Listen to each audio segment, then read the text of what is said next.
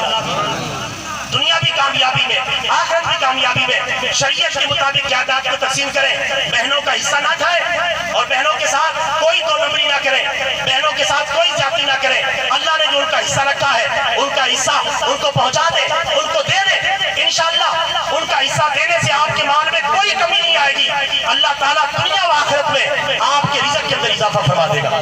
لہذا جائیداد شریعت کے مطابق تقسیم کرنی ہے، کوئی لڑنے جھگڑنے کی ضرورت نہیں۔ ایک سوال نامہ بنائیں، علماء سے مسئلہ پوچھیں کہ ہمارے اتنے ورثاء ہیں اور ان ورثاء میں ہم نے جائیداد تقسیم کرنی ہے، انشاءاللہ مسئلہ آ جائے گا اور اس کے مطابق جائیداد کو تقسیم کریں، دنیا میں بھی کامیاب ہو جائے، قبر میں بھی کامیاب ہو جائے اور آخرت میں بھی کامیاب ہو جائے۔ کریں گے کہ نہیں کریں گے؟ انشاءاللہ شریعت کے مطابق جائیداد تقسیم کریں گے کہ نہیں کریں گے؟ یہ تب سارے یہ نیک اعمال کام آئیں گے جب شریعت کے مطابق جائیداد کو تقسیم کریں گے۔